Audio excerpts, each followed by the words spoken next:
Bonsoir à tous, je vous souhaite la bienvenue. Je suis ravie de vous retrouver ce soir pour animer ce live EPITA, un live intitulé Parcoursup intégrer l'EPITA après le bac. Donc, on va avoir pendant une petite heure tout un programme sur l'école EPITA. Notamment, on va commencer d'abord par présenter l'école. On va vous présenter toutes les formations que l'école propose. Et ensuite, on pourra avoir les témoignages de nos étudiants. Donc, on peut afficher le programme. On pourra avoir le témoignage de nos étudiants de différentes formations de l'EPITA. On parlera également de la féminisation des métiers de l'ingénieur, notamment les métiers de l'informatique. Et enfin, on abordera les différentes voies d'admission à l'EPITA. Donc, j'espère que vous êtes bien connectés. C'est un live qui est organisé pour vous. Donc, n'hésitez pas tout au long du live à poser vos questions dans le chat.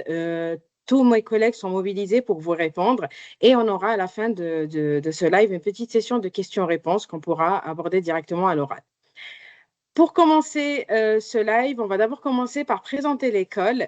Et là, je vais passer la parole à un ancien membre de la CTI qui est aujourd'hui directeur du campus de EPITA Lyon qui va vous présenter l'école des ingénieurs en informatique, Olivier Gendry. Bonsoir à tous, merci. Alors, EPITA, c'est une école d'ingénieurs donc, qui forme essentiellement des ingénieurs en 5 ans, bien sûr, avec des rentrées parallèles qui est possible comme dans toute autre école d'ingénieurs. Mais là, ce qui nous intéresse ce soir, c'est les candidats qui arrivent post-bac en première année du cycle ingénieur. EPITA aussi, c'est depuis peu, la CTI a permis aux écoles d'ingénieurs d'ouvrir des bachelors en 3 ans, donc post-bac aussi en 3 années. Ce qui est à noter quand donc, ces écoles ou cette école comme EPITA est accréditée par la CTI, la CTI aussi est un label de reconnaissance de qualité important.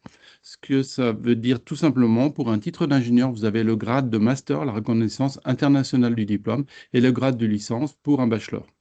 Et PITA aussi, c'est d'autres formations comme les Master of Science qui sont essentiellement à destination des étudiants venant de l'étranger qui souhaitent faire un parcours de formation ou obtenir un diplôme de l'EPITA en Master of Science.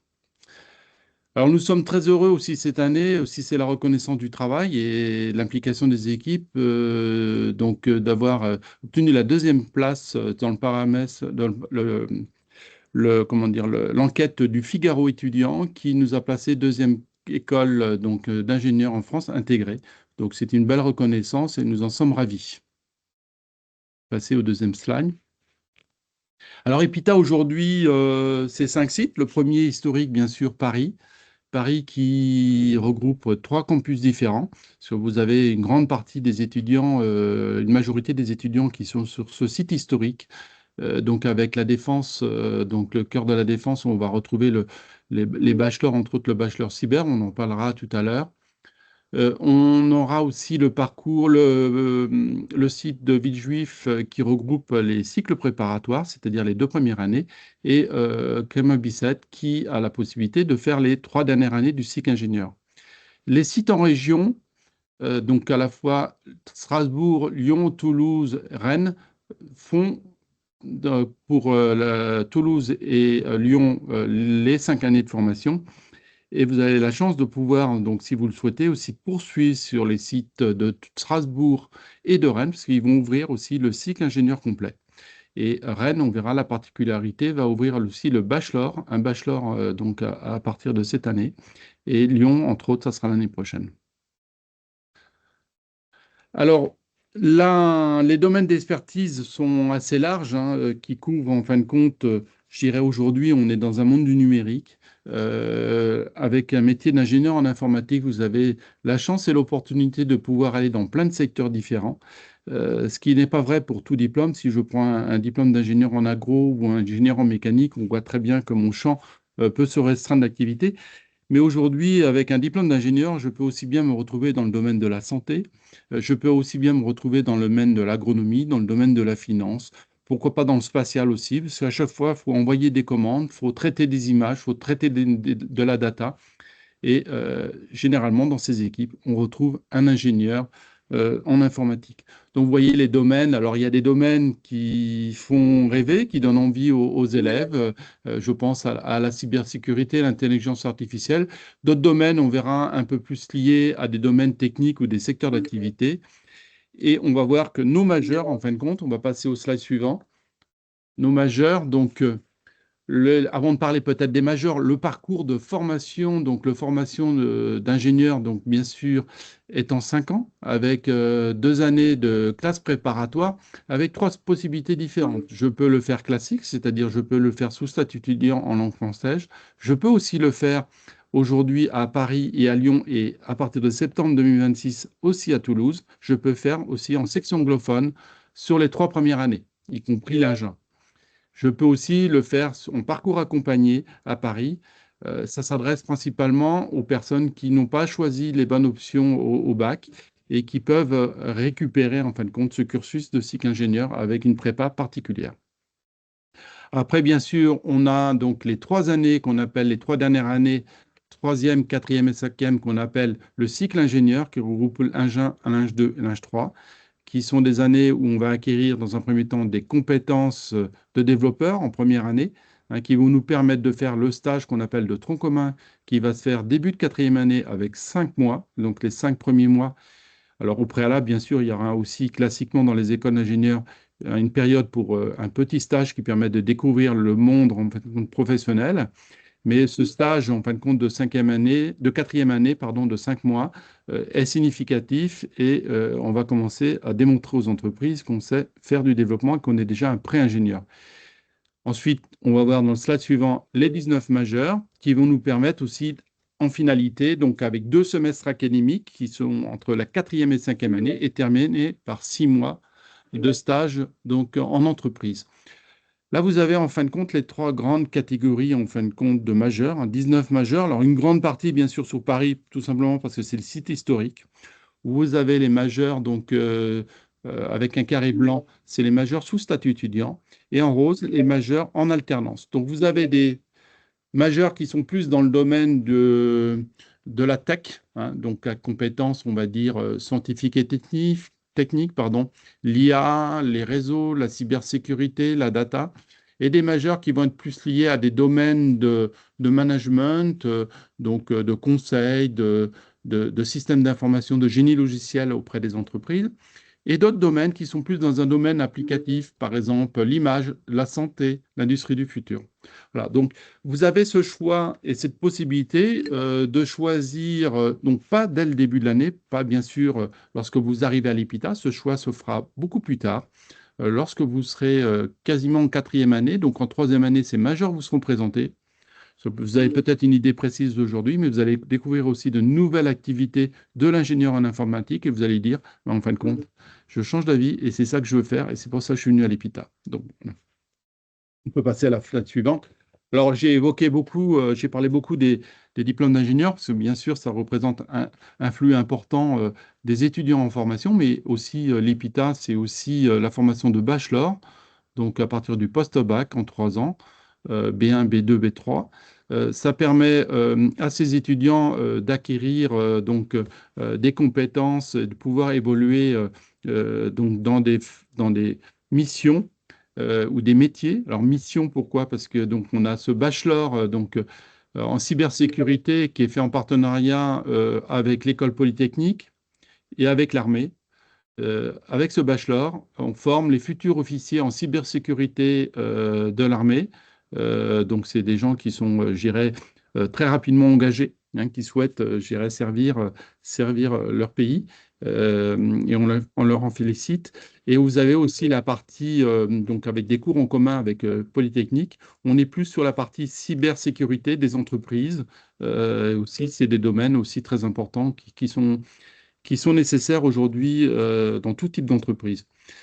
La possibilité, bien sûr, aussi de suivre donc la troisième année en alternance, donc avec ce parcours.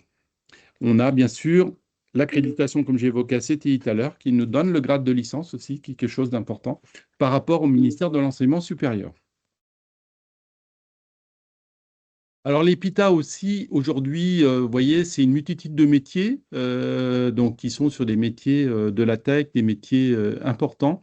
On a aussi, je dirais, les nouvelles évolutions très fortes hein, des attentes. Vous voyez, il y a encore quelques années derrière nous, même quelques mois, on parlait très peu. On parle d'IA générative et on parle d'IA agentique. Je dirais, c'est des choses qui sont très intéressantes et qui ne nous font pas du tout peur parce que c'est des nouveaux métiers, en fin de compte, d'ingénieurs qui vont être créés dans les années à venir. Et je dirais, en venant à l'EPITA, vous allez écrire le futur du numérique, le futur des métiers, donc des évolutions qui sont à venir. J'aime bien souvent faire référence à une enquête de France Stratégie, donc du gouvernement, qui présente les métiers en tension. Donc, je vous invite à regarder cette enquête. Mettez en tension entre 2019 et 2030.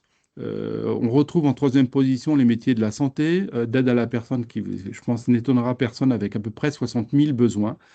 Le deuxième, ingénieur technico-commercial. Le premier, ingénieur en informatique avec plus de 105 000 besoins, donc à la fois de départ à la retraite, de nouveaux métiers, de nouveaux besoins. Je dirais, cette crise, en fin de compte, sur ce métier d'ingénieur, donc la rareté de la disponibilité de ce genre de profil en emploi fait que les salaires augmentent. Donc, vous avez des salaires très importants, donc démarrage de carrière. Je suis d'ailleurs heureux de vous dire qu'on a eu donc des anciens étudiants de Lyon d'il y a 2 ans, diplômés d'il y a 2 ans, qui ont fait la une de Forbes aux États-Unis et qui ont levé 4 millions de dollars pour leur start-up. Voilà. Donc, c'est des exemples qu'on arrive assez souvent à trouver.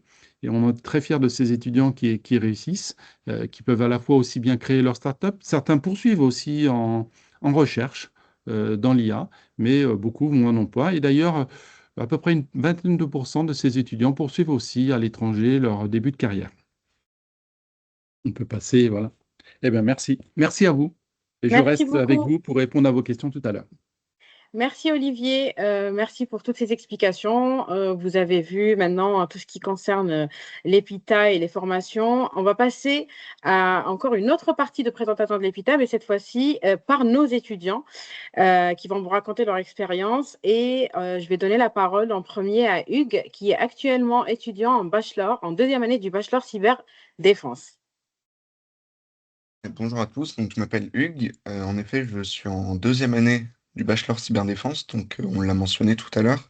C'est un bachelor qui contient deux parcours, c'est-à-dire le parcours cybersécurité, qui est donc avec le grade de licence, les professeurs de Polytechnique, et le parcours cyberdéfense, où là, on a un partenariat avec le ministère des Armées, qui offre donc un financement total des 3 années d'études, un emploi en tant qu'officier spécialisé dans l'armée de terre, la marine nationale ou l'armée de l'air à la sortie du bachelor, et pendant les 3 années, des périodes de réserve, c'est-à-dire de la formation, enfin, c'est ça en fait, des périodes sur base aérienne ou base navale ou sur base militaire de l'armée de terre, pour se former et intégrer cette culture militaire, oui, voilà. Que dire de plus? Moi, mon parcours, il est un petit peu particulier. J'ai fait ce qu'on appellerait un bac ES quand on était il y a un peu plus longtemps. Sur le nouveau bac, c'est donc de la géopo, de l'éco et de la philo. Mais ça n'a pas été rédhibitoire parce que l'EPITA laisse absolument la possibilité à chacun de passer le concours, laisse à chacun sa chance. Et j'ai quand même réussi, en travaillant, notamment en mathématiques, qui était ma faiblesse, à relativement quand même bien m'intégrer, réussir ma première année, ma deuxième année, et bientôt partir en mobilité internationale. Donc, je suis plutôt très content de ce bachelor cyberdéfense. Euh, voilà, donc les possibilités de sortie à la sortie, enfin, après le bachelor, vont se trouver notamment dans l'institution interarmée de la cyber française qui s'appelle le ComCyber. Donc ça se situe à Rennes. Rennes, c'est l'épicentre de la cyber en France. Et ils ont 4 centres qui vont beaucoup employer de nouveaux, de nouveaux officiers spécialisés.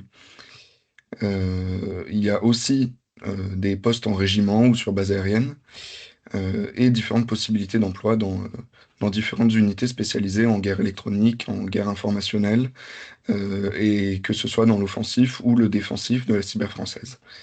Voilà. Donc je vais pouvoir laisser la parole à Léa qui va vous expliquer son parcours elle aussi. Donc bonjour à tous, je m'appelle Léa et du coup j'ai rejoint Epita après la terminale directement avec la prépa intégrée. Et actuellement du coup je suis en deuxième année du cycle ingénieur dans la majeure, donc la spécialisation cybersécurité en apprentissage. Donc pour revenir, quand j'étais en terminale, j'avais les spécialités maths, physique. Il n'y avait pas spécialité NSI proposée dans mon lycée, donc la spécialité plus orientée informatique. Mais ça n'a pas été un souci, parce que c'est tout ce qu'on veut, c'est les maths au concours. D'ailleurs, pour parler du concours, comment ça s'était passé. Donc j'ai passé les épreuves de mathématiques et d'anglais. Et j'ai quand même travaillé le concours justement grâce aux journées de préparation qui étaient organisées, parce que ma moyenne n'était pas incroyable en mathématiques. Mais ça s'est bien passé aussi. L'entretien de motivation a été, je pense, a été une bonne chose car j'étais motivée, j'avais touché un peu à de l'informatique avant de venir. Et du coup, ensuite, j'ai pas eu de soucis en prépa. Peut-être au niveau des matières liées à la programmation, mais la pédagogie avec les assistants, je pense que Mayanne va en parler plus tard, ont fait que j'ai pu ne, avoir moins de lacunes en programmation et du coup continuer mon cycle à Epita normalement. Donc j'ai choisi de faire l'ingénieur en apprentissage pour le côté vraiment avoir l'expérience professionnelle tout de suite. Donc, je suis 2 semaines en entreprise et 2 semaines en cours. Et ce que je fais en entreprise, c'est du développement principalement. Je touche aussi à de l'IA et aussi un peu à de la cybersécurité. Donc, voilà. Je pense que je vais laisser Mayanne continuer. Alors du coup, bonjour à tous. Je m'appelle Maëlle Harouni et actuellement, je suis en troisième année du cycle ingénieur, donc en dernière année de diplôme. Et je suis dans la majeure cybersécurité, donc SRS de l'EPITA, sur le campus de Paris. Je suis à côté de ça également la responsable des assistants, comme en a parlé Léa juste avant. Les assistants, ce sont des étudiants de quatrième et de cinquième année qui encadrent l'intégralité des projets et des ateliers informatiques des étudiants de troisième année, donc de première année de cycle ingénieur. C'est une opportunité aussi pour nous de pouvoir mettre en pratique ce que nous avons pu obtenir de la part de nos assistants à nous. Et à côté de ça, je fais également partie de différentes associations, notamment le bureau des étudiants qui organise beaucoup d'événements, que ce soit des soirées ou des after-work ou des événements interpromo pour justement faire en sorte que les étudiants aient une vie en fait à côté de l'école et faire en sorte aussi que tout ce qui se passe et de renforcer en fait les liens entre les différentes promos et les différents élèves. Et à côté de ça, il existe aussi une multitude d'associations, des associations de musique, comme j'ai dit juste avant, le BDE, des associations qui vont être un peu plus ludiques, d'autres qui vont être des associations sportives, etc., etc. Et l'avantage en fait d'avoir toutes ces associations, c'est d'avoir aussi une famille en dehors de notre promo à nous, donc des personnes avec qui est-ce qu'on va continuer notre diplôme. Ça nous montre aussi comment appliquer ce qu'on apprend en cours, notamment par exemple avec des cours d'électronique qu'on a pu avoir en sup et en spé que j'ai pu appliquer au sein d'une association qui s'appelle Unisson. Donc c'est vraiment des choses qui nous permettent en fait d'avoir l'occasion de mettre en application tout ce qu'on fait. Et du coup, il me semble que je repasse la parole à Kaina. Merci Mayanne, merci à tous nos étudiants. Donc, vous avez pu avoir un petit peu l'autre côté de l'EPITA par le biais de nos étudiants. Et vous avez bien vu que parmi les étudiants, il y avait des filles. Donc, effectivement, les métiers du numérique, les métiers de l'ingénieur en numérique ne sont pas faits que pour les hommes, comme le pensent beaucoup de personnes. Et l'EPITA, justement, travaille pour ça et met en place plusieurs dispositifs pour encourager justement la féminisation des métiers de l'ingénieur, notamment dans le secteur informatique.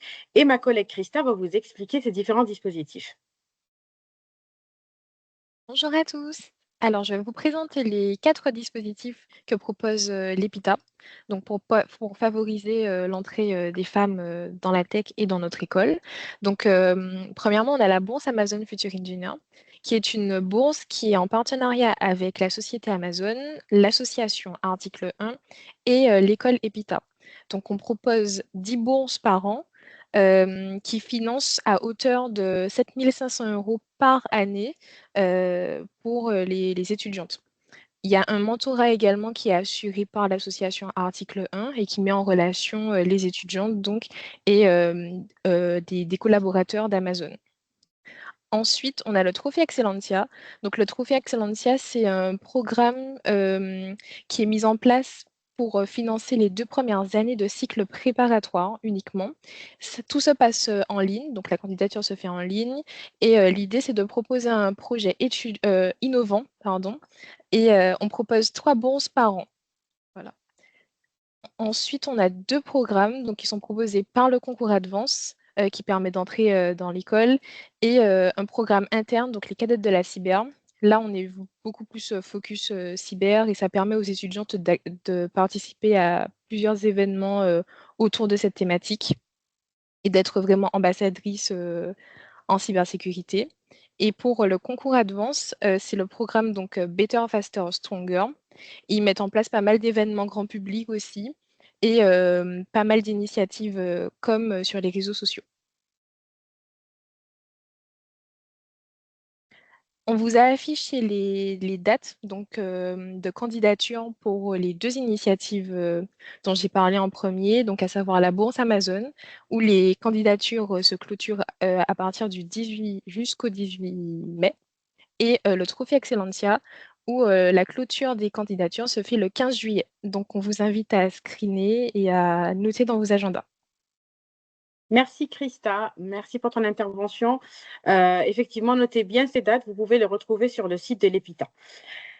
On vous a présenté l'école, on a vu le témoignage de nos étudiants. Maintenant, on va vous expliquer comment on peut intégrer l'EPITA et notamment le thème de notre webinaire via Parcoursup. Et pour cela, je vais donner la parole à Céline Malouane, mon collègue chargé des admissions, qui va vous expliquer la procédure.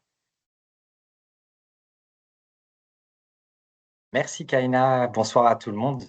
Donc, comme Kaina vient de le signifier, je vais rentrer dans les détails du concours et des différentes modalités pour pouvoir intégrer notre école d'ingénieurs en informatique. En fonction du niveau scolaire que vous aurez ou la formation que vous suivrez, on a différentes façons de rentrer chez EPITA. Donc, on a le concours Advance Parallèle qui est vraiment à destination des bacheliers ou de toute personne qui sont sorties en fait du lycée et qui souhaitent se réorienter ou qui ont fini une formation type BUT ou BTS, entre autres. Mais on peut aller jusqu'en bac+5, enfin une rentrée jusqu'en bac+4 dans notre école. Vous avez également le concours CPGE qui est à destination des classes préparatoires. Donc, si vous êtes dans le cas d'un étudiant qui est en classe préparatoire actuellement, vous avez la possibilité d'intégrer notre école par ce concours. Et enfin, derrière, pour la plupart d'entre vous qui êtes présents sur le webinaire, vous souhaitez intégrer l'école EPITA après la terminale. Et donc là, on a la possibilité d'intégrer notre école par le concours Advance ou alors le concours Advance Bachelor en fonction de la formation que vous aurez choisie. Slide suivante, s'il vous plaît.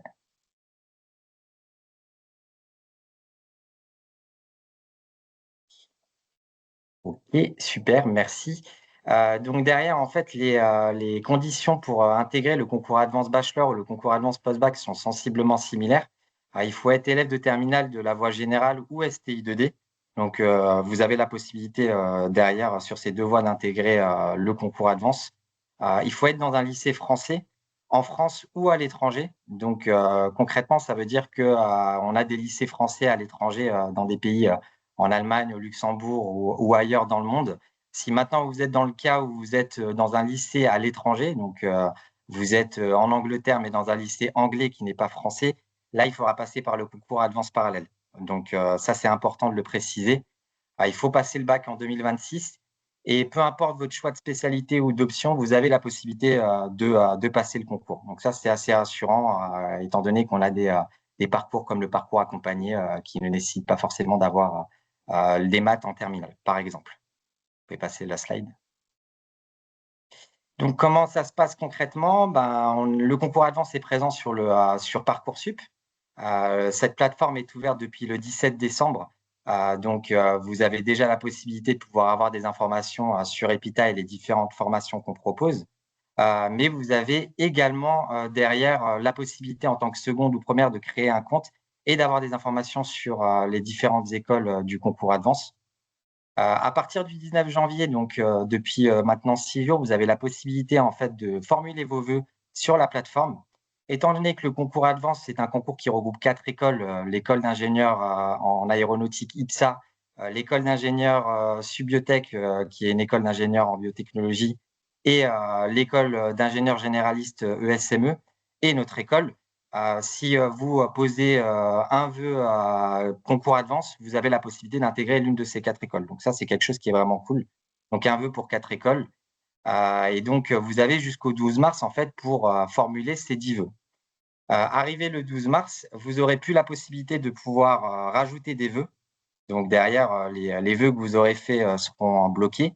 Néanmoins, en fait, entre le 12 mars et le 1er avril, vous aurez quand même l'obligation en fait de valider vos vœux.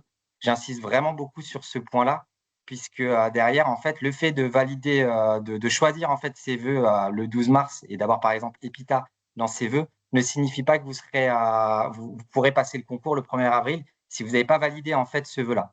Donc très important de valider ces vœux et de ne pas attendre la dernière journée pour pouvoir le faire.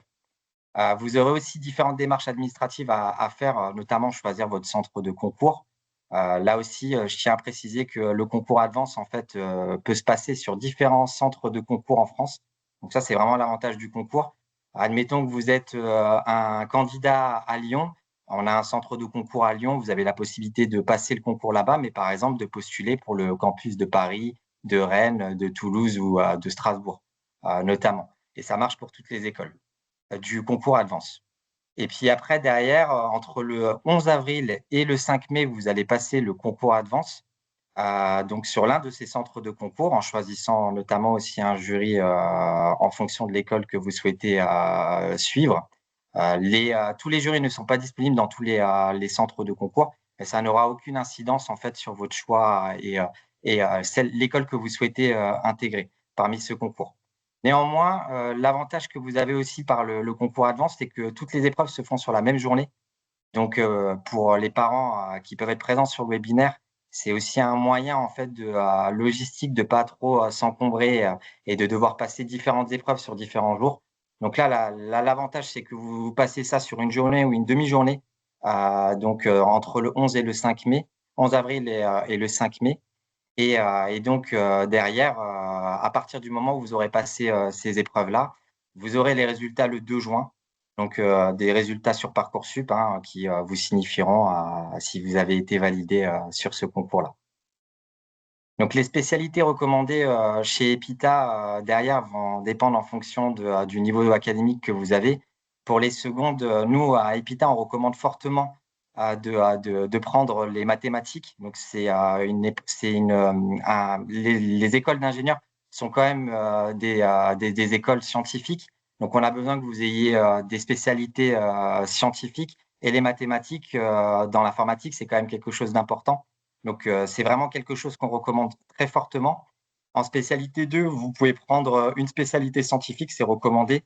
Donc ça peut être NSI puisque derrière c'est celles qui sont les plus proches en fait d'une école d'ingénieur en informatique.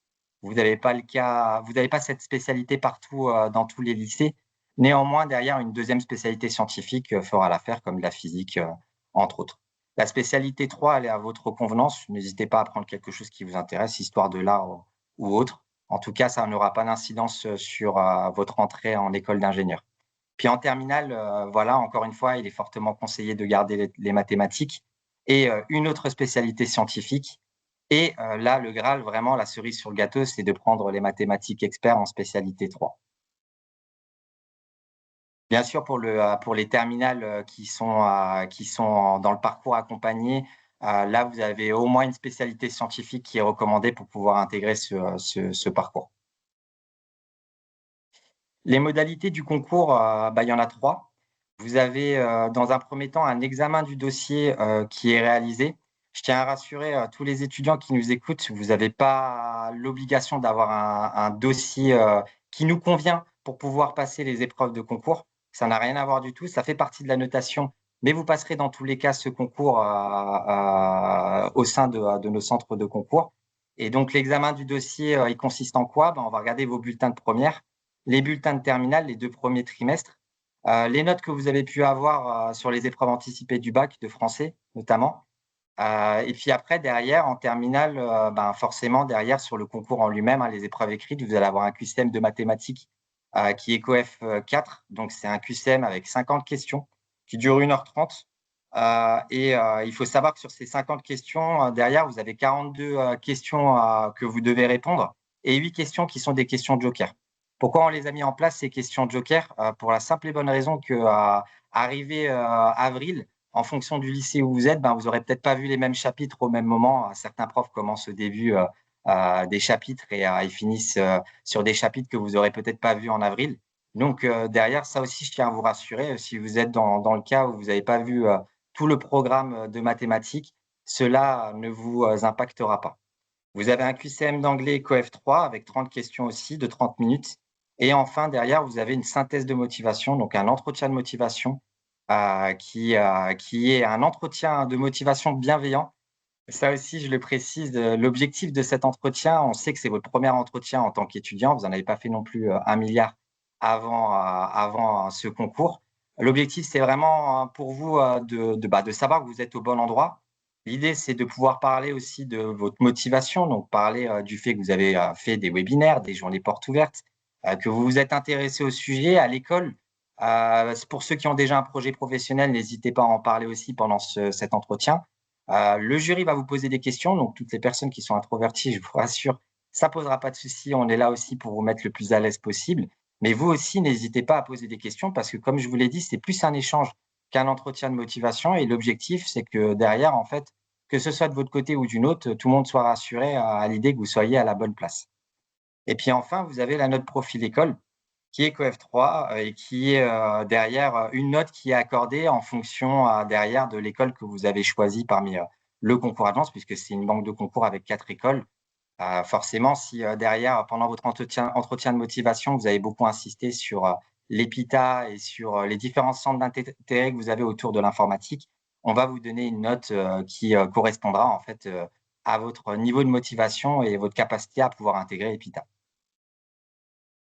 Passe à la slide suivante. Modalité spécifique du concours Advance, on a des grands classés, donc ça peut être l'un d'entre vous. C'est des candidats qui seront informés par mail de statut de grand classé. Et en quoi ça consiste? Tout simplement, en fait, certains candidats qui ont des bulletins de première ou des bulletins de terminale qu'on nécessite en fait très bons pour intégrer une école d'ingénieur, en fait, seront exemptés des épreuves écrites de QCM et donc qui passeront uniquement l'oral de motivation.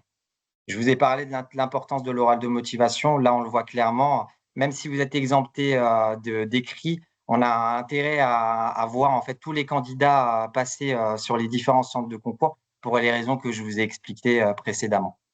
Après, je tiens à rassurer ceux qui ne seraient pas en tant que grand classé que dans tous les cas, ça ne vous handicapera pas. Derrière, c'est un léger avantage que peut donner en fait l'intérêt d'avoir des bonnes notes en cours. Mais dans tous les cas, ceux qui passeront les épreuves écrites derrière auront tout autant de chances de réussir les épreuves. Pour finir, derrière, l'EPITA, c'est beaucoup d'événements. Là, vous faites partie d'un événement qui est un webinaire. Donc, l'objectif, c'est de vous donner le maximum d'informations. On n'a pas la chance de pouvoir vous voir en physique. En fait, on a des événements qui existent pour ça et qui vont dans ce sens-là. L'objectif, c'est qu'ils sont ouverts à tout type de niveau académique, que vous soyez en seconde, en première, en terminale ou même en bac+.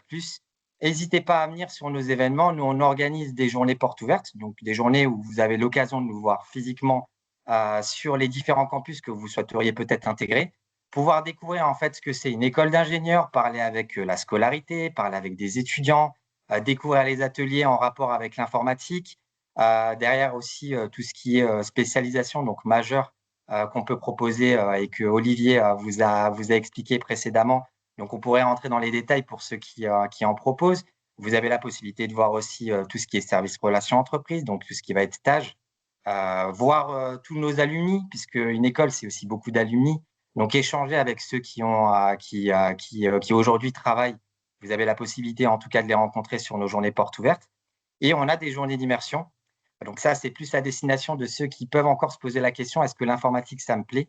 Donc les journées d'immersion, c'est vraiment top parce que l'avantage d'une école d'ingénieur, en informatique, c'est qu'on peut prouver et montrer en fait concrètement ce qu'on fait dans une école.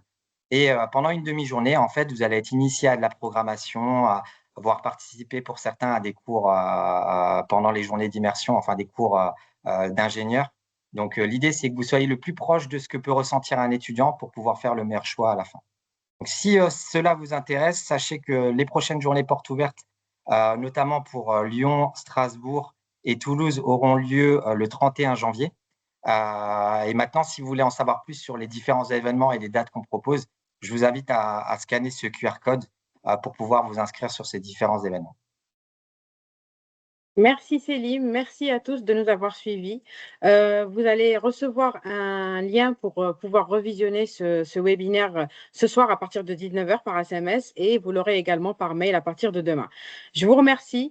N'hésitez pas à scanner les QR codes, à nous suivre sur les réseaux sociaux. Ça vous permettra d'avoir toutes les informations sur l'école et toute l'actualité de l'école ainsi que du concours. Donc, n'hésitez pas à nous suivre. Venez nous rencontrer lors des événements, comme vous l'a dit mon collègue Célim. Il n'y a pas mieux que les événements, les journées d'immersion, les journées portes ouvertes pour découvrir une école. D'ici là, je vous souhaite une très bonne soirée et bonne chance pour le bac. Au revoir.